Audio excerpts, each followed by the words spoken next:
Hi guys, today we're going to take a look at pages 12 and 13 of the Unit 5 Classwork packet. The goal for this video is to look at how to fill in two-column proofs for triangle congruence, and the examples we're going to focus on for right now are mostly SSS, right? But the strategies that we're going to use are actually going to apply to any triangle congruence proof, all right? So we're going to start off on page 12, example number 1. All right. Okay, so I'm just going to reproduce this diagram here, and I apologize if it's not great. All right, I try my best, as do all of you. P, R, S, and Q, T. Okay, now here's what I'm going to tell you guys. Big piece of advice number 1, take all the information that they give you and put it on your diagram. So for example, in the given, they tell me that PQ is congruent to ST, right? So what I can do is I can actually go right ahead and put tick marks on PQ and ST.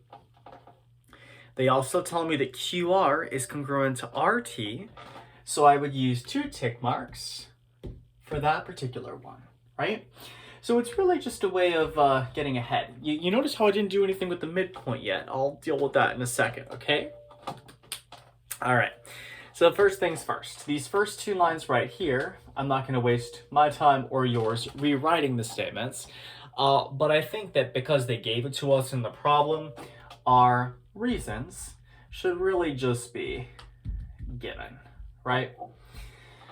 Okay, then, actually, technically the first 3, I'm so sorry, they actually were 3 givens, weren't there? Yeah, look how nice that is.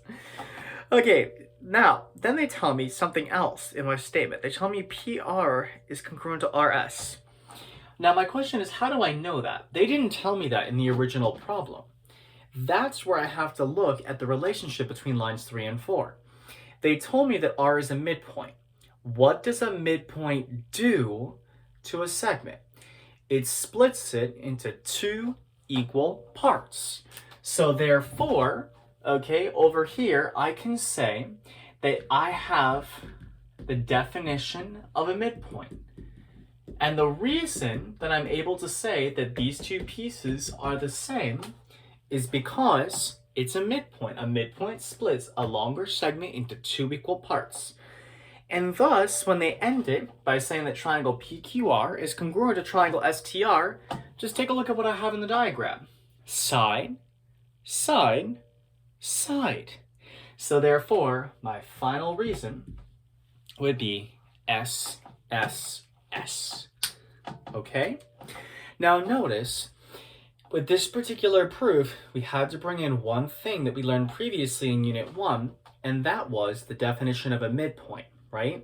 In future problems, you may be asked to bring in reflexive property. You may be asked to bring in vertical angle congruence. You may be asked to bring in angle bisectors. So just be prepared. All right. Although geometry is not quite as cumulative as Algebra 1 was, you do still need to remember material from previous units in order to apply it to this one. Now, let's take a look at another example. This one is on page 13, and let's take a look at example 3 together, okay? Page 13, number 3. All right, so I have like this weird paper airplane thing, right? And I will do my best to draw it. Kind of like that, maybe, hopefully, sort of. All right, so ACBD, ACBD, and I've got myself this 2-column proof with statements and reasons. Okay, first things first. Do I know anything from the problem itself? Like, did they give me anything? Yes, they did. They told me 2 things about some of the segments, right? So what I would do is I would put those 2 statements right here. So in other words, the AC is congruent to AD and the CB is congruent to BD. And I would say that my reasons for those are given. What I'd also do is I would also make sure that I put that information on my diagram. And the way that I do that is by using tick marks. 1 tick mark for the first set of congruent sides, 2 tick marks for the second one, so on and so forth. Now, there's something interesting here. Do you notice how we have 2 triangles, but they happen to share something in common? What do they share? Anybody? They share side AB. So what I'm actually going to do here is I'm going to say that because AB is shared, it's congruent to itself. So this is going to look a little bit weird, so bear with me here, guys. AB is congruent to AB, and if you remember from Unit 1, when I say that something is the same as itself, I call that the reflexive property. All right? Reflexive property. That's going to be a big thing. When I have a side that's shared, a lot of times that's going to be the reflexive property of congruence. Now, look at this. Side, side, side. So my proof statement always goes last. So in this case, they tell me triangle ABC is congruent to triangle ABD. And the reason is S, S, S. Bam.